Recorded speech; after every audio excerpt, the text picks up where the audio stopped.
실로암 못에 가서 씻으라. 요한복음 9장 말씀입니다. 9장에 6절과 7절 말씀 봅니다. 6절과 7절 말씀 앞에 보고 다 같이 한 목소리로 선포합니다. 시작. 이 말씀을 하시고 땅에 침을 뱉어 진흙을 이겨 그의 눈에 바르시고 이르시되 실로암 못에 가서 씻으라 하시니 실로암을 번역하면 보냄을 받았다는 뜻이라. 이에 가서 씻고 밝은 눈으로 왔더라. 한 번 더 시작. 이 말씀을 하시고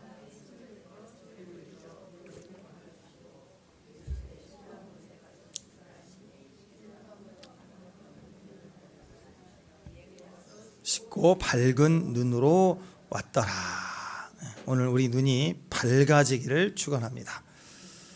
자, 요한복음에는 7가지 기적이 쭉 나오죠. 7개가 아니에요.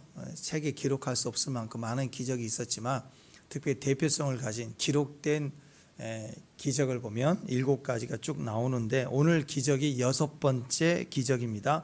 첫 번째가 가나 혼인잔치에서 물이 포도주로 바뀌는 기적. 두 번째가 왕의 신하의 아들을 고쳤죠. 세 번째가 베데스다 연못에 38년 된 병자.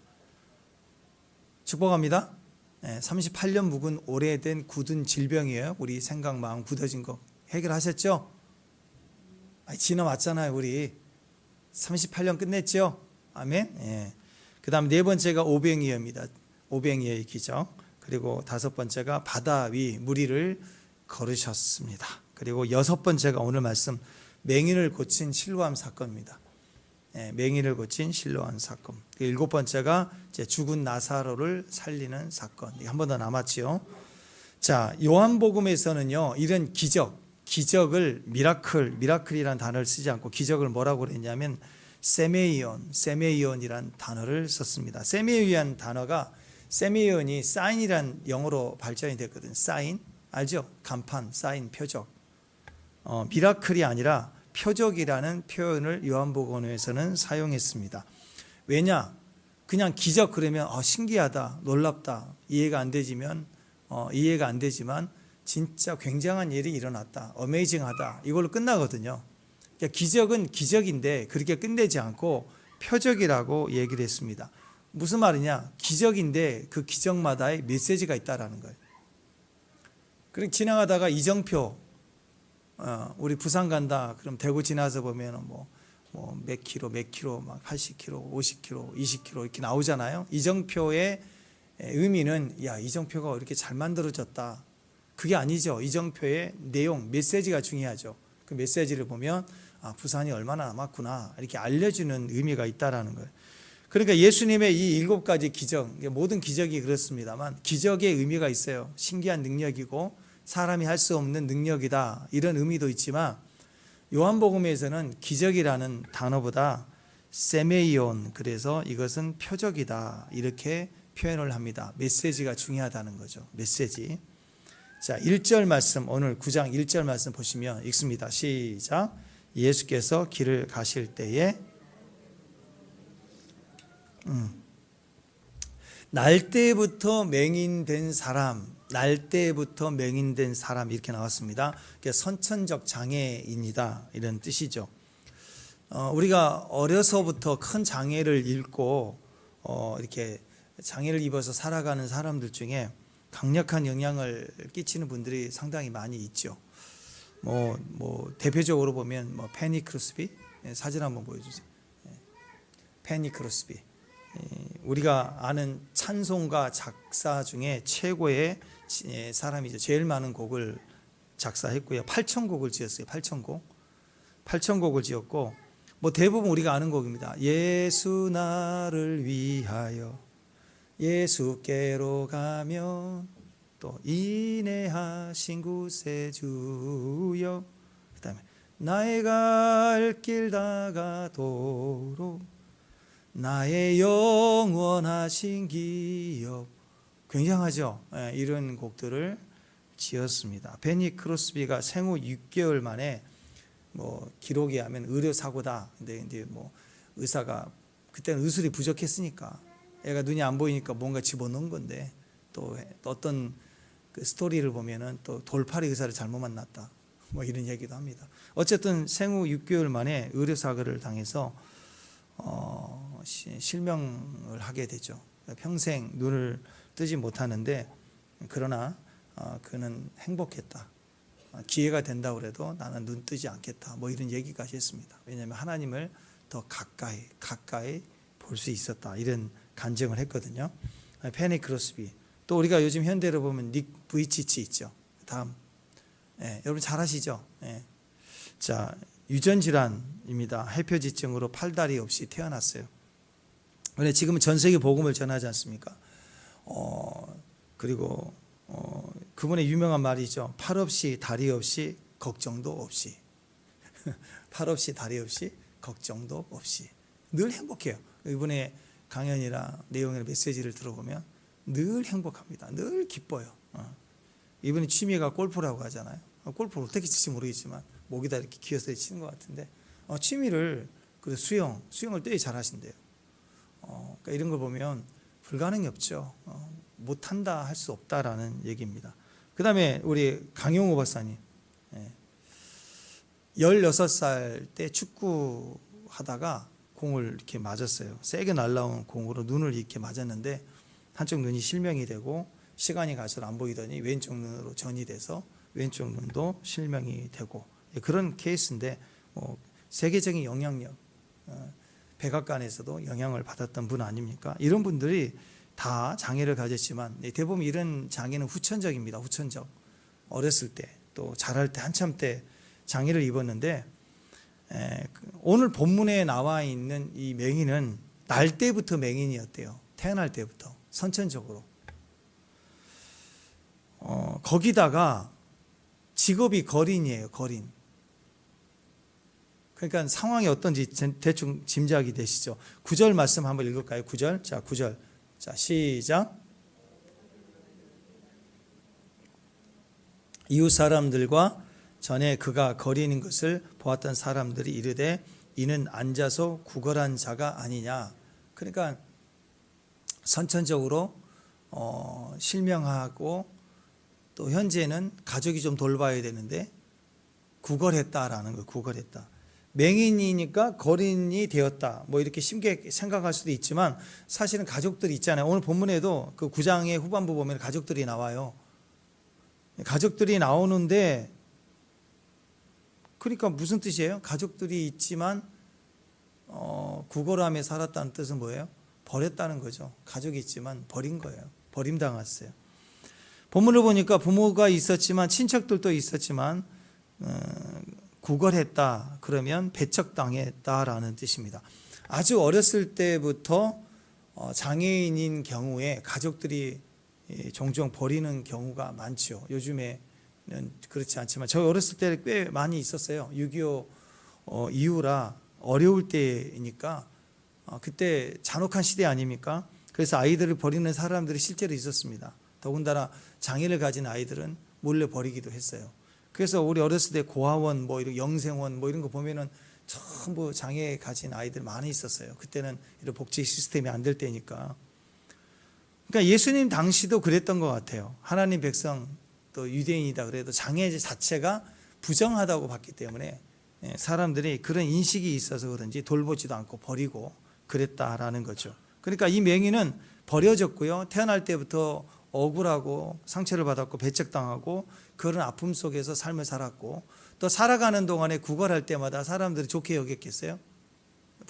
부정하다고 빨리 가라고 접촉하기 싫어했겠죠. 그런 삶을 살았다 이렇게 볼 수 있습니다. 자, 그러다 보니까 오늘 2절 말씀, 자, 2절 말씀 보면 이렇게 얘기합니다. 2절 시작. 제자들이 물어가도 납비여 이 사람이 맹인으로 태어난 것이 누구의 죄로 인함입니까? 자기니까 그의 부모니까 이렇게 질문합니다. 사람들이 이렇게 불행하게 태어났는데 이게 누구 죄 때문이냐라고 예수님께 묻습니다. 이 사람 자체에 가진 죄입니까? 아니면 그 부모가 잘못에 의해서 그렇습니까? 당시에는요, 모든 불행은 다 죄 때문이다 이런 생각을 했죠. 사실 우리 안에도 우리 믿지 않는 사람들도 이런 생각을 합니다. 모든 시대마다 항상 있었던 사람들 안에 정의가 있어요. 정의. 공의로 봐야 된다. 정의로워야 된다. 그 생각은 뭐냐? 인과응보입니다. 잘못한 자는 반드시 심판받아야 된다. 그리고 잘한 사람은 상급받아야 된다. 이게 불교에 돼 있고, 믿지 않는 사람들, 종교가 없는 사람들도 그런 생각을 해서 악인을 보면 저 반드시 심판받아야 되고, 또 선한 사람은 칭찬해주고 인정받아야 된다 생각을 늘 해요. 이게 모든 사람들 속에 있어요. 심지어 하나님을 믿는 백성들 속에서도 그런 생각을 합니다. 욥이 고난 당했을 때도 친구들이 찾아와서 고난 당한 욥에게 그 얘기예요. 야, 너 무슨 죄를 지었길래 네가 이런 고난을 당하냐? 겉으로는 네가 의인이지만 네가 알 거 아니냐? 하나님이 아실 거 아니야? 그 얘기는 뭐예요? 너 회개해야 너 이 고난을 이길 수 있다. 그럴 때가 있어요. 이게 정말 상처가 되거든요. 진짜 상처가 돼요. 그러니까 저 일본 예전에 그 고베시 대지진 났을 때도 많은 기독교 칼럼 가운데 우상을 섬긴 나라는 그렇다. 이거 굉장히 상처 주는 말입니다. 누가 어려움을 겪을 때 일단 가서 밥 한 끼 사주고 같이 있어주고 차 한 잔 사주고 이게 필요한 거죠. 꼭 지적해주고 확인해주고 길을 열어주려고 그래. 자꾸 답을 주려고 하지 마세요. 그걸 사람은 상처를 주는 거예요. 진짜 힘들 때는요, 기도해야 돼. 그 얘기도 힘들어요. 그 얘기도 듣기 싫어요. 맞는 말이죠. 기도해야 돼. 그 맞지. 너 기도해야 돼. 그러니까 그렇게 얘기하지 말고 소고기 사주고, 그때는 갈비 사줘야 돼요. 소고기 사주고 내가 기도하고 있어. 그러면 돼요. 내가 기도하고 있어. 그러면 되지. 너 기도해야 돼. 너 기도가 부족해서 그런 거야. 자꾸 그렇게 하지 말라고. 너 예배 빠져서 그런 거야. 그렇게 하지 말라고. 내가 너희를 기도하고 있다고 기다려주라는 거예요. 그게 다 주어를 유가 아니라 아이로 바꿔서 얘기를 해야 지혜인데, 우리는 항상 그런 식이에요. 욥의 시대도 그랬고 예수님 당시도 그랬고. 그러니까 이 거린을 볼 때마다 모든 사람들은 예수님에게 직접 물어보지를 않았지만 어떤 생각을 갖고 있었냐면, 이 거린은, 이 거지는, 이 맹인은 자기 죄 때문일 거야. 이 사람 무슨 죄 때문, 아니면 부모의 죄 때문일 거야 라는 생각으로 늘 대하였다라고 우리가 생각할 수 있겠죠. 그러니까 살면서 이런 상황이 올 때는요, 우리 스스로도 그래요. 우리 스스로도 고난을 당하잖아요. 정말 이해할 수 없는 고난을 당하잖아요. 그러면 스스로 나도 모르게 그 말이 툭 튀어나와요. 도대체 내가 뭘 잘못했다고 이렇게 나온다고. 진짜 악한 사람은 다 알아요. 내가 뭘 잘못해서 그런지 안다고. 근데 대부분의 사람들은요, 물론 우리가 하나님 안에서 의인이지만 우리가 온전하지는 않아요. 그렇기 때문에 무슨 잘못이 있냐, 상황이 되마다 우리의 잘못이 다 있고 죄가 있는 걸 알아요. 그렇지만 내가 이해하지 못한 고난을 당할 때, 이렇게 태어날 때부터 우리가 질병을 가지고 태어나고 장애가 있을 때 우리는 한 번쯤 그런 생각을 스스로도 하게 됩니다. 내가 무슨 잘못을 했을까? 왜 나에게 하나님은 이러실까? 그럴 때가 있어요. 하나님이 일부러 나한테 이러시나? 막 이런 생각이 들 때가 있다고. 자, 누구 죄 때문에 그럴까? 얼마 전까지 한국계에 가장 유명한 답이 있었습니다. 그것은 조상의 죄 때문이다. 3대, 5대째 무슨 조상의 죄 때문이다. 또 이렇게 막 또 답을 아니 질문이 뭐예요? 질문이 자기 자신의 죄 때문입니까? 부모의 죄 때문입니까? 그랬더니 조상 5세 때 죄 때문이다. 이런 얘기를 하지 않습니까? 근데 예수님의 답은 뭐였을까요? 예수님의 답은 3절에 나와요. 그 다음 절 3절. 자, 3절 읽습니다. 시작. 예수께서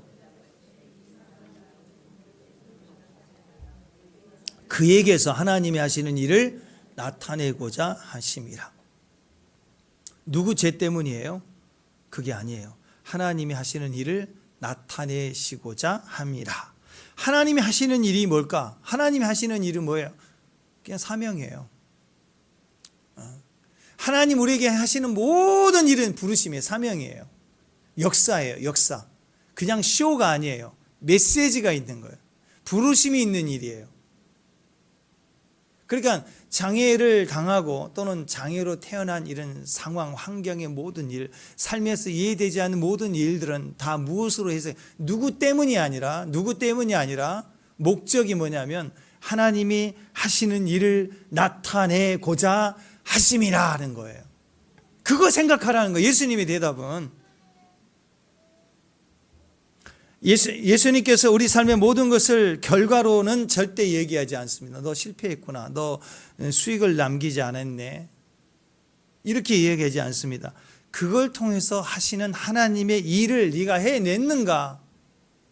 이 일을 통해서 네 삶에 하나님의 뜻이 이루어졌는가를 중점으로 주님이 보고 계시는 거예요. 지금은 사명으로 우리를 보세요.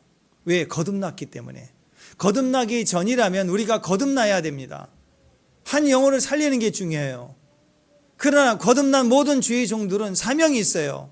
부르심이 있어요. 그거 했느냐 그거예요. 그거 대답할 준비를 해야 됩니다. 그러니까 지금 이렇게 생각해야 됩니다. 우리가 이제 거듭났으니까 아멘? 하나님 사랑하시죠? 아멘? 구원받았죠? 네, 그러면 이제 하나님은 우리에게 우리가 당하는 모든 불행이나 어려움이나 어떤 이유든 그걸 따지지 말고 하나님께서 그것을 사용하시는 사명이 있다라는 걸 기억해야 돼요. 축복합니다. 사명으로 생각을 하시라는 거예요. 4절 5절 보면 예수님이 지금 낮이니까 일한다 하시면서 내게 빛을 주는 사명을 주기 위해서 내가 이 땅에 왔다. 빛이다. 빛을 비춰줄 거다. 빛이 비춰지면 방향을 알죠. 목적을 알죠. 주변을 이해할 수 있게 됩니다. 그러니까 그걸 통해서 모르는 것을 이해하고 깨닫게 해주는 게 아니라 사명으로 가게 하기 위한 거예요. 다시요. 이게 누이 죄입니까? 자기 죄 때문입니까? 부모의 죄 때문입니까? 그럴 때 우리는 무지하고 어둡기 때문에 오늘 이 봉사와 같이 우리는 앞을 분별할 수 없어요. 이 세상과 하나님의 이치를 이해할 수 없어요. 우리는 맹인이에요. 영적인 맹인이에요. 누가 하나님을 알 수 있어요? 과연 누가 하나님을 알 수 있을까요? 우리보다 더 뛰어나서 환상을 보고 입신을 해서 천국에 갔다 왔다 간 사람들의 결론을 보십시오. 한국 떠나라. 치앙마이에 가라. 맨날 그런 얘기를 했다면 그거 가짜 아니에요? 가짜. 그죠? 그러니까 안다고 하는 사람들이 본인은 더 몰라요. 남 예언해 준다고 하면서 본인은 엉터리예요. 엉터리. 주님을 사랑하지도 않고 갈망함도 없고 그런 분들이 많아요. 속지 말아야 돼요. 전적으로 우리는 맹인입니다. 하나님을 알 수가 없어요. 그러니까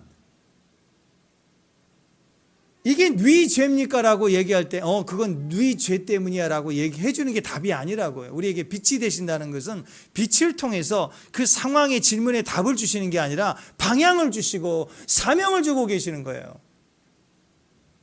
자, 눈으로 보는 게 다 맞는 것 같아도요, 몰라요. 우리 예린이가 수아가 눈이 열렸잖아요. 그죠? 못 봐요? 우리가 보는 거 다 볼 수 있어요. 볼 수 없어요? 다 볼 수 있어요. 그런데 뭐가 부족해요? 지식이 아직 부족하죠. 서류 같은 거 눈으로 보지만 이해해요? 도장 찍을 수 있어요? 모르고 찍는 거라고. 우리도 그래요. 보이스피싱뿐만 아니라 그 전화 이렇게 가끔씩 보험 이렇게 마케팅 하시는 분들 전화 오면 딱 말을 못하게 막 줄줄줄줄 계속 하니까 거기 듣다 보면 몰라요. 핸드폰 사러 가도 뭔 서류 설명 모르겠어요. 얼마 내고 하는 거 모르겠어. 잘 모르겠어. 알아요? 여러분 눈이 있고 귀가 열리면 다 알아요? 몰라요. 또 일부러 세팅해가지고 설계해가지고 접근해 오면 몰라요. 우리는 보여줘도 모르는 거예요. 그러니까 우리가 주님의 빛을 받아서 안다는 것은 뭔가 남들보다 더 특별하게 볼 수 있다고 생각하지만 사실은 모르는 겁니다. 안다는 것은 방향이에요. 방향. 목적이네. 사명을 아는 게 진짜 아는 겁니다. 자, 여러분, 그래서 이 맹인인 사람, 자, 오늘 맹인인 사람, 이 사람을 고쳐준 이 사람에게 빛을 주시는 주님의 사명의 목적이 4절 5절인데 이어서 계속 봅니다. 4절 5절 시작. 때가 아직 나를 보내신 이의 일을 내가 살아있는 동안에는 세상의 빛이로다.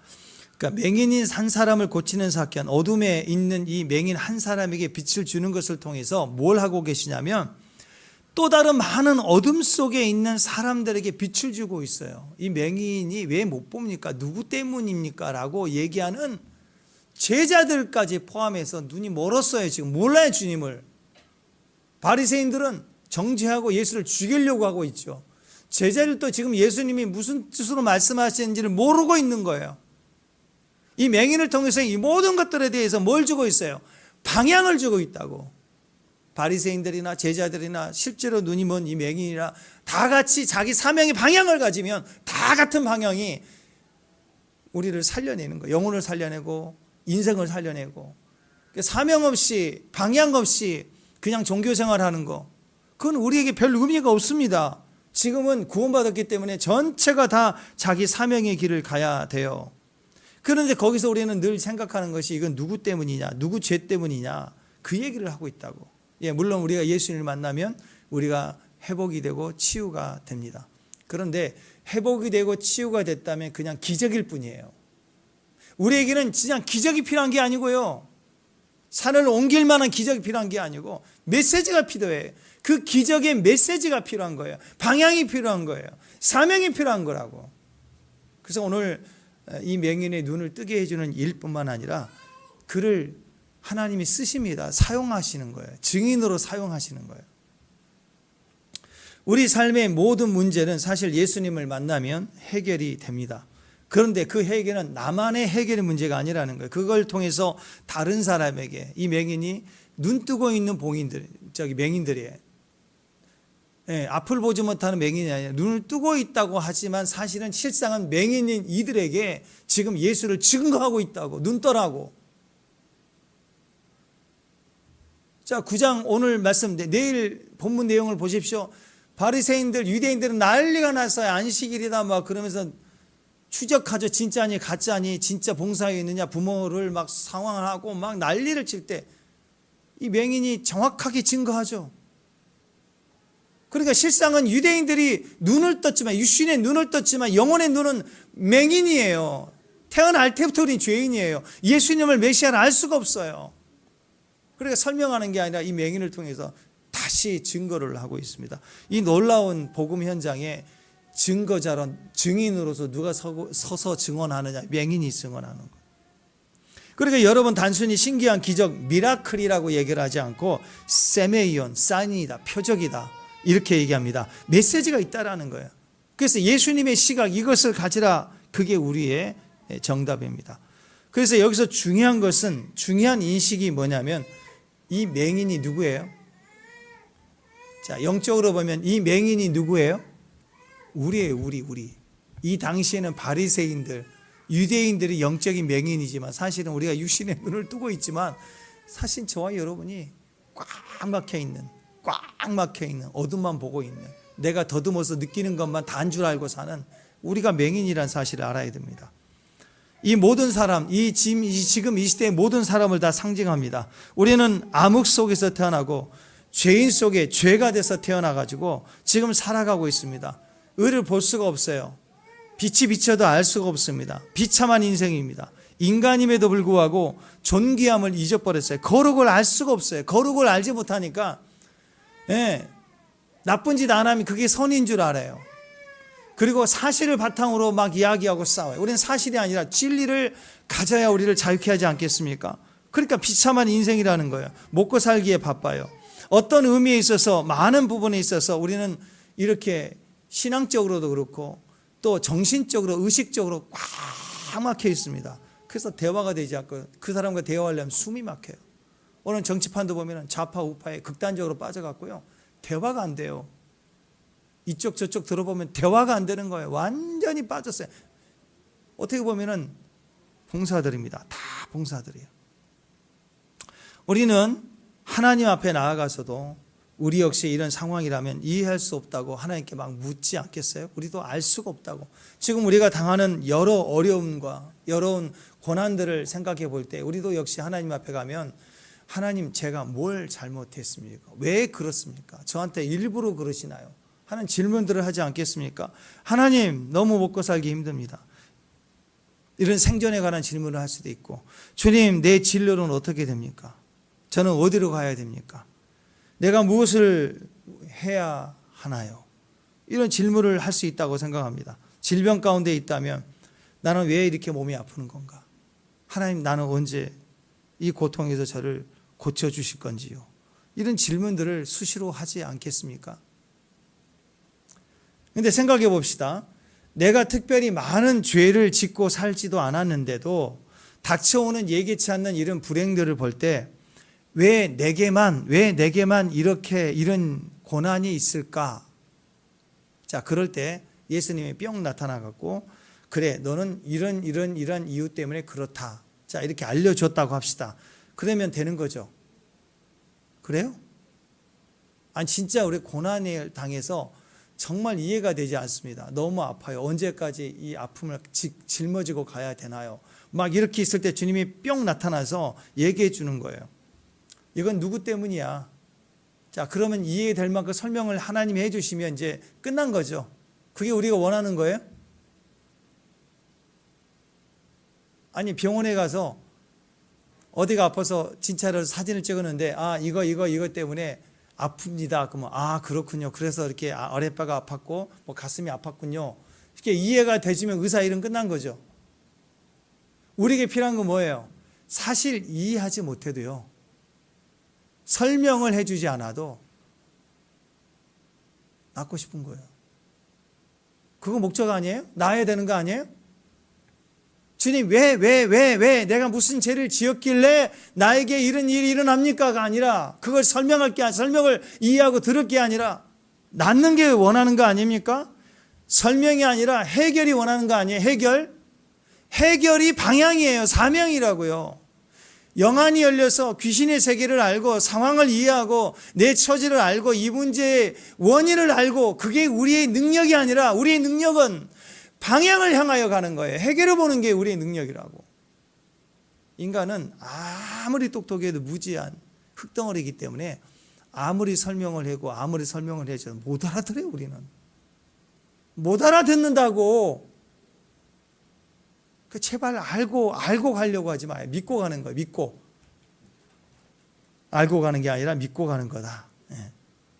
맹인을 통해서 주시는 기적은, 그래서 산신령이 뿅 나타나서 은도끼 금도끼 막 이러고 얘기하는 그런 스토리가 아니에요. 금도끼 은도끼 이게 아니라 메시지.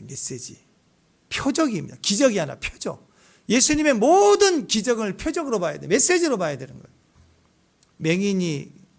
맹인의 이 기적을 통해서 주시는 것은, 예수님 만나면 눈이 열린다, 빛을 보게 된다, 눈을 뜨게 된다, 그것도 있지만 영적인 빛이죠. 뭘 보게 되는 거예요?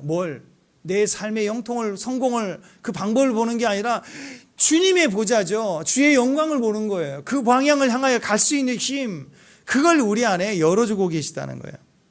우리는 맹인이기 때문에, 영적 맹인이기 때문에 늘 살면서 불안하고 두려워합니다. 그러니까 답이 뭐예요? 예수님이 빛이다는 거예요. 빛을 봐야 된다는 거예요. 오늘 저 여러분이 하나님의 빛을 보기를 주님의 이름으로 축원합니다. 본다고 하지만, 안다고 하지만 우리는 성경을 더 몰라요. 안다고 하지만 영적으로 맹인인 사람이 얼마나 많은지 몰라요. 그래서 늘 불안과 두려움 가운데 있습니다. 어둠 속에 절규하고 질문해 보지만 답이 없을 때가 너무너무 많아요. 그런데 예수님을 만나면 설명을 들어서가 아니라 그냥 주님의 빛이에요. 그냥 빛이니까 방향을 아는 거예요. 방향을. 그 방향으로 갈 수가 있는 거예요. 지금은 껌껌하니까 이렇게 빛이 필요하다 이렇게 생각할 수 있지만, 산속에서 길을 잃어버리세요. 아무것도 보이지 않을 때 빛이 보이면 그건 뭐예요? 주변에 뭐가 있네? 이거예요? 아니면 방향이에요? 방향이죠. 그 방향 빨리 쫓아가야죠. 인생에 하나님의 영광의 빛이 더 임하고 강력해야 됩니다. 왜? 우리의 절대적 방향이니까. 우리는 주님의 빛을 놓쳐버리면 방향을 잃어버립니다. 그럼 내가 아는 지식이라는 그 빛을 향하여 가는데 전부 다 실패하게 되었어요. 그래서 예수님을 만나야 되고, 예수님을 우리 가운데 빛으로 비춰주시는 빛의 하나님인 것을 우리가 알아야 됩니다. 자, 그런데 이 빛은요, 우리가 찾아가는 게 아니라 먼저 그분이 우리에게 비춰주시는 빛이래요. 할렐루야. 요한복음 시작이 하나님 말씀 가운데 있어 빛이 비춰주는 걸로 시작이 돼요. 창세기 예수님이 말씀이죠. 흑암에 공허함이 있을 때 빛이 있으라 라고 빛을 먼저 창조해 주셨어요. 우리가 태어나기도 전에, 창조되기도 전에 하나님이 빛이시다고 얘기합니다. 오늘 1절 말씀 다시 한번 보세요. 1절 시작. 예수께서 길을 가실 때에, 자, 맹인된 사람을 보신지라. 자, 이렇게 나와 있죠. 예수님이 지나가실 때 날 때부터 맹인된 사람이 예수님을 보았더라. 이랬습니까? 아니면 날 때부터 맹인된 사람을 보신지라. 누가 먼저 봤어요? 예수님이 먼저 봤습니까? 맹인이 먼저 봤습니까? 그러니까 사실 이게 질문도 안 돼요. 맹인이 어떻게 봐요? 맹인이 어떻게 봐요? 당연히 예수님 먼저 보죠. 그러니까 누가 먼저 봐요, 우리를? 내가 예수님 볼 수 있어요? 우리는 영적으로 날 때부터 맹인인데 뭘 죄인인데 예수님 볼 수가 있어요? 예수님 보면 다 죽는데. 항상 먼저 그분이에요. 당연히 예수님이 먼저 우리를 보십니다. 당연히 먼저 주님 우리를 향하여 달려오십니다. 오늘 또 우리가 예배 가운데 나왔지만 사실은 우리가 나온 게 아니라 주님 먼저 우리를 만나 주시고 찾아와 주신 거예요. 축복합니다. 예수님이 주권을 가지고 계시고 그분이 먼저 우리를 향한 사랑의 행동을 하셨기 때문에 우리가 올 수 있는 거예요. 만날 수가 있는 거예요. 예배 가운데 말씀 앞에 앉아 있을 수가 있다라는 겁니다. 이것이 우리의 구원입니다. 오늘 예배 자리에 있다는 거, 그것이 하나님 먼저 우리를 부르신 거예요. 어떤 때는요, 사람을 통해서 나를 전도해서 가자 이렇게 설득해서 이렇게 따라서 오는 사람들도 있겠지만 성경의 모든 이야기 속에, 모든 섭리 속에는 먼저 하나님이 우리를 부르시고 아시고 바라보고 계시고 기다리고 계시는 거예요. 축복합니다. 그러니까 하나님의 임재가 있어요. 어디나 있다고. 먼저 그분이 보고 계시는 거예요. 자, 여러분, 그래서 어떤 사람들은 교회에서 사역할 때도 그렇고 교회 가는 신앙에 대한 이야기를 할 때 마찬가지입니다. 사람을 찾아가지고 좀 이거 좀 해달라고 부탁도 하고 설명도 하고 사정도 하고 빌고 받고 사주고 설득하고 해서 막 같이 일하자 그러는데 아니죠. 교회에서 하는 일, 진짜 사역은, 진짜 신앙의 일들은 설득해서 하는 게 아닙니다. 사정해서 하는 일이 아니에요. 분명한 비전을 품고 그리고 그것을 위해서 기도하고 확증을 가지면 가서 선포해 주는 거예요. 가야 된다고. 가자고. 그리고 오면 돼요. 안 올 수도 있겠죠. 또 기도하고 가서 또 선포해 주는 거예요. 또 가서 기도해서 계속 선포하는 거예요. 계속 얘기를 하는 거예요. 설득으로 되지 않아요. 한번 설득해서 오게 되면 계속 설득해야 돼요. 계속 설득해야 돼요. 계속 설득해야 돼요. 사역을 어떻게 사정해서 해요? 지금 서원해도 정확하게 해줘야 돼요. 그것을 전달해야 되니까 우리가 얼마나 기도해야 돼요. 기도하면서 믿음으로 확증받고 선포하는 거예요. 선포하면 돼요. 어려워도 됩니다. 구원도 마찬가지입니다. 구원도 내가 찾아가서 막 설득해서 같이 가자고 구원받자고 그런 거 아니에요. 주님이 먼저 우리를 찾아오셨어요. 부르셨을 때 응답합니다. 그래서 믿음의 역사하는 거예요. 지금도 마찬가지입니다. 지금 우리 신앙의 여정에서 지금도 하나님 무언가 우리가 말씀하실 때 거기에 내가 응답할 때마다 그 사람의 과정이 넓어지고 강해지고 높아지는 거예요. 감동을 받을 때마다 내 안에 메시지가 들려올 때마다 순종해야 돼요. 그래서 거기에 부르심에 반응하기 시작할 때 영이 민감해지기 시작하는 거예요. 모든 종교의 공통점이 뭡니까? 종교는요, 인간이 신을 찾아가는 거예요. 종교마다 그래서 사람이 창시했어요. 인간이 시작해서 인간이 하나님을 찾아가는 거예요. 신을 찾아가는 행위, 그게 종교입니다. 근데 기독교는, 신앙은 하나님으로부터 시작이 돼서, 창세기에 하나님이 시작해요. 창시자가 없어요. 신약에도 예수님 우리를 찾아오셨어요. 하나님 우리가 찾는다고 찾아지는 그런 분이 아닙니다. 오늘 말씀 보세요. 맹인입니다. 우리가 맹인이기 때문에 절대적으로 하나님이 먼저 우리를 보시고 우리를 찾아오셨다라는 거예요. 그러니까 이때 우리가 해야 될 일이 뭐냐? 이제 그분을 영접하는 것뿐이 없어요. 영접하는 거예요. 지금도 마찬가지입니다. 요한계시록 3장 20절이죠. 자, 시작. 볼지어다 내가 문 밖에 서서 두드리노니 누구든지 내 음성을 듣고 문을 열면 내가 그에게로 들어와 그와 더불어 먹고. 이 그림들을 보면 알죠. 이 요한계시록 3장 20절 말씀의 그림들을 보면은 문 밖에서 주님이 문을 두드리는데 이 집의 문은 문고리가 없어요. 안에서만 열 수 있어요. 문을 열고 들어올 수 없다고. 예수님은 문을 두드리시는 거예요.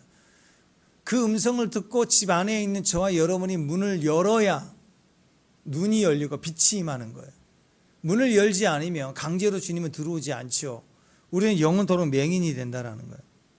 그러니까 요한계시록 이 말씀도 그분이 먼저 문을 두드리신다라고 하십니다. 우리가 문을 열고 영접함이 필요한 거예요. 그래서 주님은 항상 우리를 찾아오세요. 문을 두드립니다. 그리고 기다리고 계세요. 계속 기다리고 계시는 거예요. 문을 열기를. 지금도 우리를 구원시키기 위해서, 우리 구원이 되시기 위해서, 우리의 삶의 어떤 문제를 돌파하시기 위해서 우리에게 문을 열기를 기다리고 계시는 거예요. 지금도 계속 문을 두드리고 계세요. 우리에게 필요한 건 뭐예요? 우리에게 필요한 건 문을 열고 그분을 영접하는 거예요.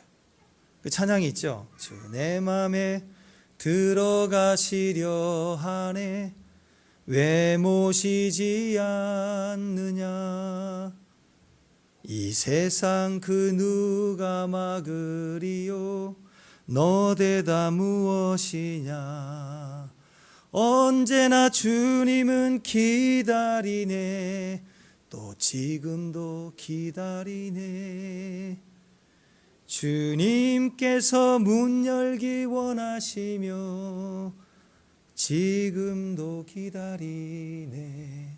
지금도 기다리죠. 진짜로 리얼하게 느껴져요. 자다가도 주님이 밖에서 기다리셔. 그게 느껴질 때가 있다. 느껴진다고. 때로는 여러분 현관문 앞에서 기다리고 계세요. 여러분 잠잘 때 거실에서 안방 문 앞에서 기다리고 계세요. 때로는 노크 소리 같은 게 들린다고. 그 기다리시는 주님의 음성을 듣고 문을 열어야 됩니다. 아멘? 들리신다고. 언제나 기다리세요. 언제나. 우리가 해야 할 일은요, 찾아오신 그리고 문을 두드리고 계시는 그분을 받아들이는 거예요. 받아들이는 거예요. 이것보다 더 행복한 건 없습니다. 받아들이는 거예요. 찾아오세요. 우리 인생 가운데 많은 부분에 있어서 특별히 우리가 특히 이렇게 고난을 당할 때 예수님이 자꾸 고난 당할 때는 멀리 계시는 것 같아요. 그때 나는 신앙생활에도 혼자 있는 것 같고 기도 모임하고 와도 나는 혼자 하는 것 같고 막 그럴 때가 온다고. 요한복음 6장에 보면 예수님이 오병이의 기적을 행하시고 나서 기도하러 산도로 가셨거든요. 그랬더니 제자들이 한밤중에 배를 타고 갈릴리 호수로 막 건너가는데요. 근데 갑자기 풍랑이 막 일어요. 풍랑이 일어가지고 막 다 죽게 생겼습니다. 노를 쳤는데 배는 나아가지도 않고 바람은 거세게 오니까 난리를 치는데 뒤집힐 직전인데 예수님은 그때 안 계시네. 이해는 해요. 주님은 기도하러 가셨지. 늘 하던 일이니까 갈릴리 바다 하나 건너지 못할까. 저녁에 밥 먹고 출발했으니까 대충 아마 8시, 9시 출발했을 것 같아요. 한번 볼까요? 마가복음 6장 48절 읽어보십시다. 자, 마가복음 6장 48절 시작. 제자들 힘겹게 누워졌는 것을 보시고 밤 4경쯤에 바다 위에 걸어서 그들에게 오사 지나가시라. 자, 밤 4경이면 1경, 2경, 3경, 4경 그러면 3시간씩이니까 새벽 3시에서 6시 사이거든요. 딱 절반 끊어서 4시라고 합시다. 4시 반. 좀 너무 고생시킨가요? 3시로 합시다. 3시. 그러면 지금 적어도 6시간 동안 노전 살기 위해서 얼마나 지쳤겠어요? 얼마나 피곤했겠어요? 예수님이 근데 바다 위를 걸어오셨어요. 자, 왜 이 기적이 일어났죠? 제자들을 건지기 위해서요. 우리 인생도 마찬가지입니다. 내가 노 젓기 시작하면요 갈 것 같은데요. 노 저어보세요. 그때 때마침 광풍 불어요. 그때 코로나 터지고 IMF 터지고 사업 시작하면 그때 터진다고. 진짜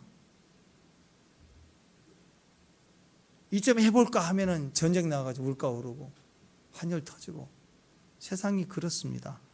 살아보려고 바둥거리는데요. 너무 힘들고 무거울 거예요. 무거워요. 너무너무 힘들어요. 여러분 어떨 때는 우리 가족 중에 누군가 아프면 이게 시간이 1달, 2달 넘어가면 지쳐갑니다. 가족인데 지쳐가요. 간병하는 거 쉽지 않습니다.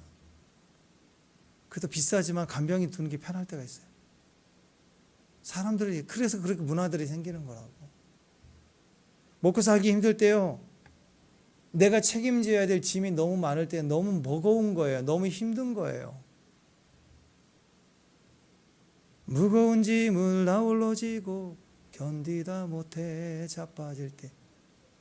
그런 찬양이 안 들렸던 찬양이 들려. 내 모습 같아. 내 마음 같아요. 노를 젓다가 쓰러질 지경이에요. 주님은 오지 않고 불러도 대답이 없고 응답은 없고, 그때 교회에서 소풍한다고 해보세요. 얼마나 힘들겠어요. 또 같이 가자고 나를 부르네. 내가 이 상황에 소풍 가겠냐고.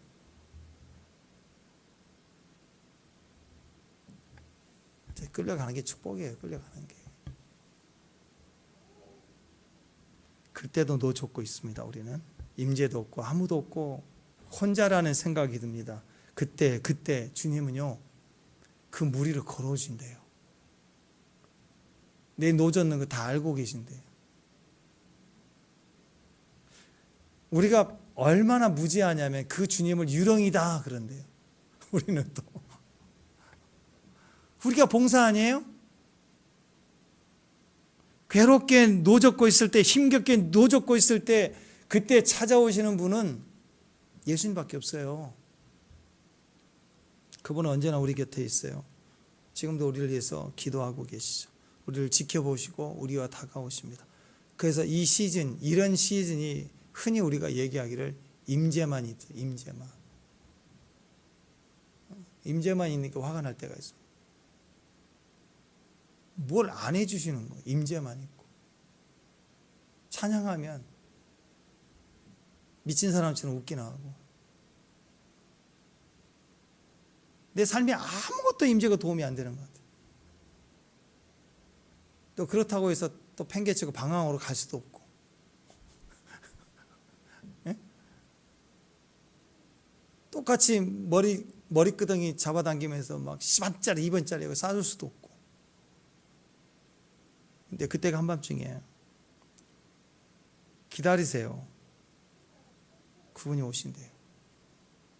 찾아오시는 거예요. 이 맹인의 큰 축복은 뭔 줄 아세요? 오늘 눈이 열렸다, 눈이 열었다라는 기적이 아닙니다. 그가 진짜 큰 축복을 받는 건 예수님을 증언하는 사명자가 됐다는 사건이에요. 오늘 사건은 방향을 찾은 거예요. 눈 뜨고 땡이 아니라니까요. 눈만 뜨면은 이전에는 눈 뜨지 못한 맹인으로 거린이지만 이제는 눈 뜨고 거린이에요. 직업도 없죠. 배운 게 없죠. 구글하는 거 해야죠. 뭐 어떻게. 다시 살아가야 돼요. 다시 직업 훈련 다녀야 되고 그럴 거 아니에요. 그게 무슨 기적이에요. 진짜 기적은요, 눈을 떠서 보게 됐다는 사실이 아니라 진짜 방향을 알게 돼서 사명을 감당하는 사람이 되었다라는 거예요. 예수님이 이 맹인을 고쳐주는 방법을 보시면 매우 특이하죠. 그 얘기입니다. 그죠? 오늘 이 얘기가. 6절, 7절 한번 다시 한번 보세요. 오늘 말씀. 자, 6절, 7절. 예수님 어떻게 고치시나 보세요. 시작. 이 말씀을 하시고 이르시되 실로암 못에 가서 씻으라 하시니 실로암을 번역하면 보리심을 받았다는 뜻이라 이에 가서 씻고 밝은 눈으로 왔더라. 자, 왜 그냥 말씀만 하셔도 되죠? 예수님이니까. 그잖아요. 말씀만 하셔도 되죠. 그냥 선포해주면 고쳐질 텐데 참 성경에 나와 있는 가장 비위생적인 치유 방법을 통했어요. 침을 해가지고 땅에다가 침을 뱉었어요. 이해가 안 되죠. 예수님이 그랬다면 얼마나 그럴까요? 그리고 그 침을 땅에 떨어졌으니까 흙을 진지겨서 흙을 만들어서 맹인 눈에다 발랐어요.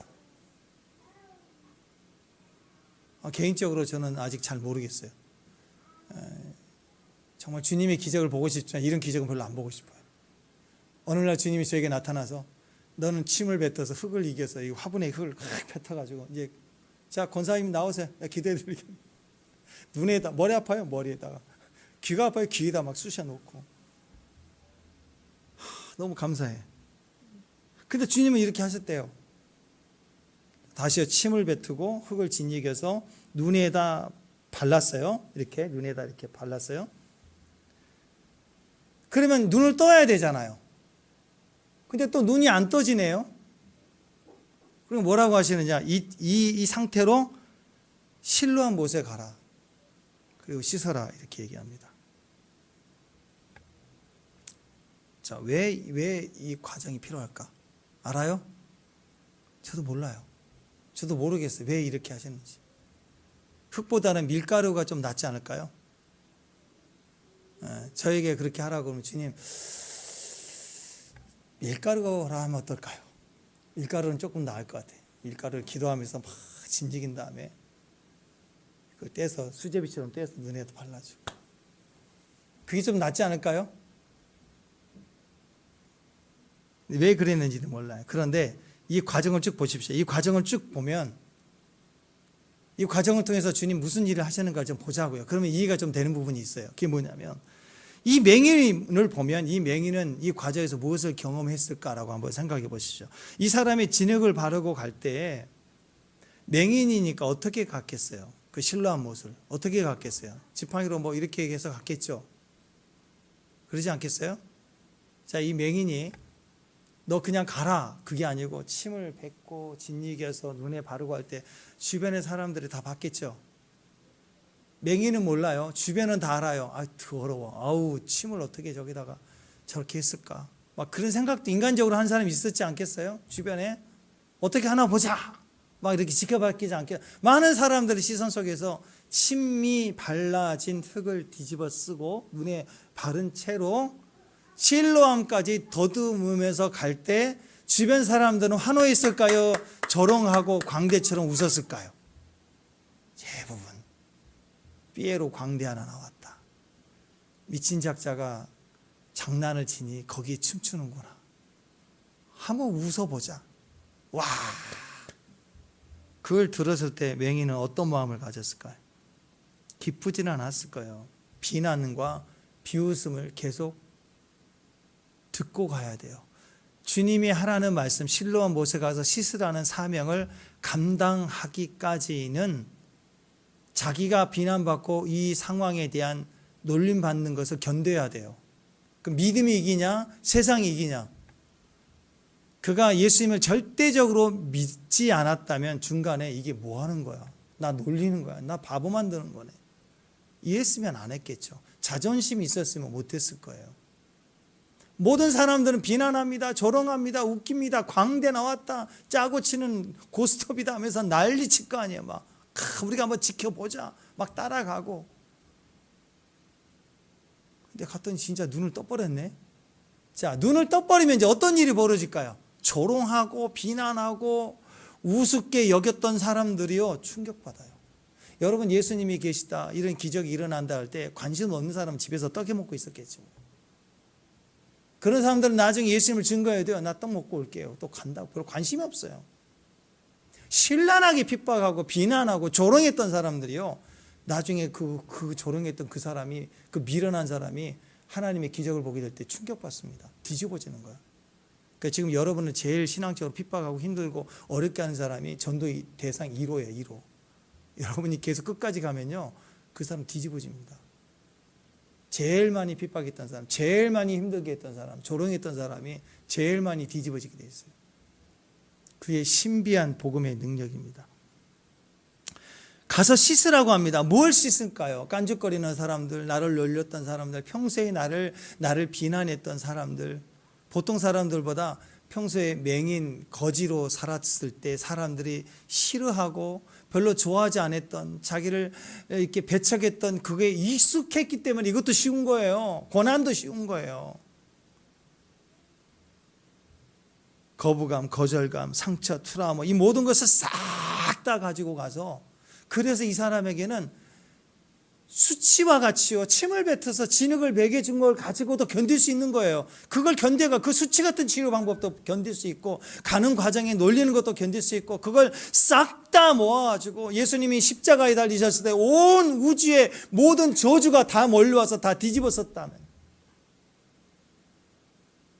이 슬람으로 가는 과정에 이 맹인이 예수님으로부터 이 진흙을 이기고 사람들을 조롱하는 것을 들을 때 날 때부터 태어났던 모든 조롱서를 다 뒤집어 써서 씻어낸 거예요. 거기 가서 씻어내서 눈이 열리는 순간 나는 자유케 되고 나는 영안이 열렸다 할 때 단순히 지능만, 예수님이 이 발라준 지능만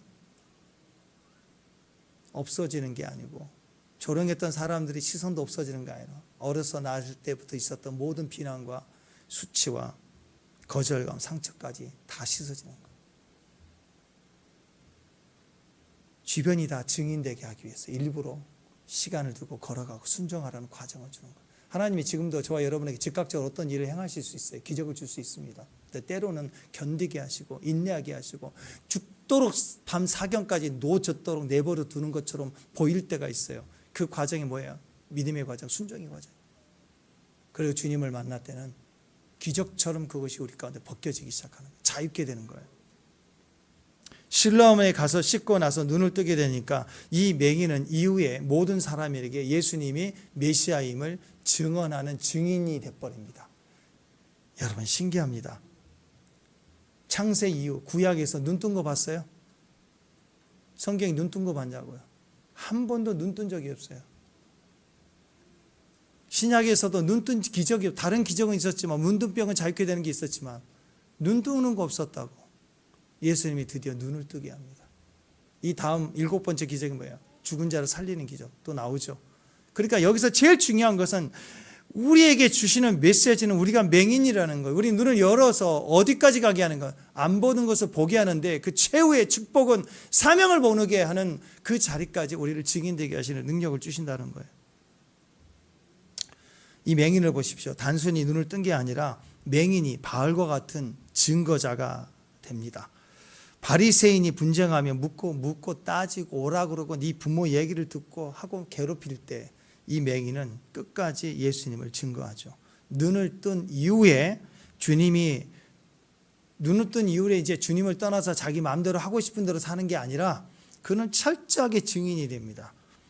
자기가 맹인이었었던 그 당시의 상처와 고통을 드러내고 내가 분명히 맹인이었다. 날 때부터 맹인이었던 부모들을 소환해서 얘기를 하면서 맹인이었지만 눈을 떴다. 창세 이후로 이렇게 눈 뜬 자가 있느냐? 그는 메시아다. 정확하게 예수를 증거합니다. 그러니까 이 맹인은 자기가 지난 동안 태어날 때부터 받았던 모든 상처와 트라우마, 고통을 가지고 맹인이라는 약점을 가지고 치유되고 나니까 그걸 사용해요. 그 약점을 사용해서 복음을 전해요. 예수님을 증거하고 있어요. 그게 메시지예요. 강용우 박사님 그랬습니다. 이번에 중학교 3학년 때 축구하다가 굉장히 잘생겼어요. 젊었을 때 사진 보면 뭐 영화배우 같아요. 축구하다 중3 때 축구공을 세게 맞아가 눈이 띵 하더니 안 보이더래요. 안 보이더라. 그때 빨리 병원에 갔으면 그래도 좀 좋아졌을 텐데 점점 시력이 잃게 되다가 안 보이다가 이제 왼쪽 눈도 안 보이기 시작하다가 둘 다 갑자기 안 보이는 거예요. 1년 반이 걸렸대요. 1년 반 만에 병원에 갔대요. 병원에 갔더니 의사가 실명이 돼. 완전히 잃었다. 왜 1년 반 만에 갔을까? 가난해서. 그 당시에는 가난해서 병원 못 가는 분 많아요. 그래서 완전히 두 눈을 잃게 됩니다. 그때가 중3인데요. 오후 2시에 병원에서 의사가 실명이라고 선고했대요. 오후 2시인데 그 얘기를 듣고 어머니가 쓰러져서 오후 저녁 8시, 그러니까 6시간 이후에 뇌출혈로 어머니가 돌아가셨어요. 하나밖에 없는 그 아들에 대한 기대감이 컸는데 그 아들이 실명됐다는 소리에 쓰러져서 뇌출혈로 6시간 만에 어머니가 돌아가셨어요. 집안이 얼마나 어려웠는지 고등학교 다니는 누나가 있는데 그 누나가 이제 생계를 책임져야 되잖아요. 그래서 학업을 포기하고 평화시장에서 가서 일을 했대요. 평화시장. 옛날 평화시장은 뭐 거의 노동의 강도가 죽음입니다. 죽음. 전태일이 죽었던 곳이 평화시장이에요. 인권이 없죠. 생존의 문제예요. 생존. 굶어 죽을 때니까. 그러니까 엄마가 자기 때문에 실명했다는 소리 듣고 6시간 만에 돌아가시고 누나가 생계를 짊어지기 위해서 평화시장에서 일하다가 1년 만에 과로사로 죽었어요. 누구 때문에? 자기 때문에.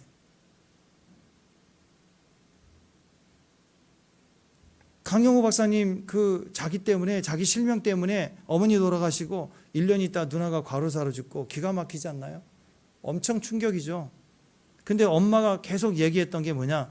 너 신학교 가서 목사하라. 어렸을 때부터. 그 소리가 하나도 안 들렸어. 근데 실명하고 나니까 맹인이 할 수 있는 일이 우리나라에서는 두 가지밖에 없더래요. 한 가지는 미아리 고기에 가서 점치는 점쟁이. 난 크리스찬인데 그건 하기 싫어. 두 번째는 안마사 하는 거. 그것도 싫은 거예요. 그래서 하나님께 기도했대요. 그때서야 들리더래요. 하나님 저 안마사 되지 않게 해주세요. 안마사 안 할 거예요. 나는 하나님 있는데 나 점치는 것도 안 할 거예요. 그냥 하나님 섬기는 사람 되게 해주세요. 맹인은 도움을 받아야 될 사람인데 세상을 섬기는 사람 되게 해달라고. 그래서 기도가 나오기 시작했다. 실명 판정 받고 6시간 만에 엄마 죽고 1년 생계 책임진다. 고등학교 누나 일터에 뛰어들었다 바로 사로 죽고 기가 막힌 인생을 살았지 않습니까? 그때 과거 얘기 안 해요. 항상 미래의 얘기를 했어요. 하나님, 내 미래는 하나님을 섬기는 자 되게 해주세요. 그때 마음의 평강과 기쁨이 오는데 그때부터 자기는 한 번도 하나님께 기도할 때마다 눈 뜨게 해달라고 기도해 본 적이 없대요. 오히려 맹인으로 살아도 괜찮겠구나라는 평강을 따라서 어떤 지금부터 섬길 수 있는 일이 무엇일까요? 어떻게 하나님의 이름으로 사람을 섬길까요? 그렇게 해서 공부했대. 제일 잘하는 게 공부니까. 미국 가서 학위 받고 미국 차관보까지 하고 가장 영향력이 있는 한인 중에 한 분 아닙니까? 그분의 이야기, 그분의 그 스토리를 볼 때 그런 얘기를 합니다. 고난이 만든 하나님의 걸작품이다. 그런 얘기를 해요. 그렇죠? 상황이 가장 좋을 때가 인생에 있어서 인간에게 있어서 상황이 제일 좋을 때가 언제였습니까? 창세기부터 보면 언제였어요? 에덴 동산. 상황이 제일 좋을 때 아닙니까? 근데 그 에덴 동산에서 범죄했죠. 여러분, 상황이 우리를 만드는 게 아닙니다. 어떤 상황도 하나님께서 이 상황이라는 걸 통해서 하나님의 영광을 받으시는 것이 중요한 것이지, 내가 좋아하는 상황이 될 만한 상황이냐 아니냐, 힘든 상황이냐 아니냐, 그것이 우리를 결정하는 게 아니에요. 고난이라도 어려운 상황이라도 하나님께 드려질 수 있고, 그 고난을 사용하는 사람들 때문에 그 고난이 그 사람을 걸작품 되게 만들어요. 우리 고난은 저주가 아닙니다. 소모품이에요. 고난 중에 영원한 고난이 있나요? 혹시 암에 걸려서 고통스러운 거, 영원히 암이 있어요? 언젠가는 없어져요. 내가 죽어도 없어지는 거고. 고난도 소모품이에요. 우리는 그걸 써야 돼요. 사용해야 돼요. 막 붙잡고 있지 말고, 나는 암이야, 나는 고난이야, 나는 트라우마가 있어, 나는 자랄 때부터 늘 트라우마야. 그걸 언제까지 얘기하겠어? 언제까지? 상황이 안 좋아. 그러니까 우리가 이 메시지 오늘 가져야 됩니다. 나는 나이가 들어서, 나는 약하기 때문에, 나는 부족하기 때문에 나 못해. 이거는요, 하나님을 주인으로 믿는 사람들이 할 얘기가 아니에요. 고난이 많아서 일을 못한다고요? 상처가 많아서 일을 못한다고요? 그건 자기 일 하겠다는 거 아니에요. 하나님 일 하는데, 맹인도 쓰는데, 태어날 때부터 앞을 못 보는 분도 쓰는데, 죄인도 쓰는데, 노예를 잡아다가 노예 선장이 노예를 잡아다가 팔았던 노예 선장도 나 같은 죄인 어메이징 그레이스를 만들었잖아요. 회개하니까. 그런 사람도 위대하게 쓰는데 뭘 나이가 많이, 나는 약해서 지금 상황이 그렇게, 우리 애기 아빠 사정 보니까 안 될 것 같고, 무슨 그런 소리가 있어요. 하나님을 무시하는 거죠. 나는 고난이 많아서, 나는 상처가 많아서, 난 약점이 많아서, 이걸 자꾸 이유되는 건요, 자기 힘으로 하겠다는 거 아니에요. 내가 생각해서, 내가 결정해서 내 때가 되면 하겠다는 거 아니에요. 저도 그 작업이 필요했어요. 저도 그것이 너무 힘들었어요. 나는 누구 때문에 나는 이렇게 힘든 거야. 난 누구 때문에 이렇게 잘 안 되는 것 같아. 나는 좀 남들보다 조금 재정이 좀 여유 있었으면, 또는 남들만큼이라도 재정이 있으면 나는 많이 했을 텐데. 나는 참 고난이 많아서 고난 때문에 힘든 것 같아. 일을 못한다. 자꾸 이렇게 하는 소리들. 내 내면의 깊은 곳에는 이런 핑계가 있다고. 누구 때문에? 누가 나 좀 도와줬으면. 내 인생에 그놈, 그 사람만 없었으면. 이런 소리가 내 안에서 끊임없이 나에게 이유를 대는 거예요. 지금도 혹시 그런 마음이 있습니까? 그건 불신입니다. 아마 그럼 주님이 그래. 너 제정신이냐? 네가 언제 네 힘으로 살았니? 내가 해줬지? 안 그래요? 고난 때문에 못한다고요? 고난이 있어요. 고난이 있지만 그 고난을 손에 쥐고 있을 때 하는 소리예요. 고난을 손에 쥐고 있으니까 나 이것 때문에 못해요. 이런다고. 고난을 손에 쥐지 말고요. 고난이 오면 고난을 써버려야 돼요. 소비해버리세요. 그냥 두면 70년, 80년 고난이지만 써버리면 고난은 줄어들어요. 고난은 소모품이니까. 우리 삶에 하나님이 주신 소모품이 많이 있습니다. 돈이 소모품입니다. 돈 다 쓰고 가야 돼요. 제일 미련한 사람은 돈을 움켜쥐고 있다가 죽을 때 자식에게 준대. 돈은요, 소모품이에요. 소모품 다 써야 돼요. 시간도 안 쓰면 안 돼요. 써야 돼요. 써야 흘러갑니다. 시간도 써야 되는 거예요. 고난도 써야 돼요. 절대로 가지고 있는 보관품이 아닙니다. 보관해 놓고 살지 말라는 거예요. 돈도요, 쓰지 않고 보관해 놓으면 재앙이 됩니다. 진짜 돈이 많은데 계속 모아두면 자식들 싸움 시키는 거예요. 저는 안 싸우는 자식을 본 적이 없어요.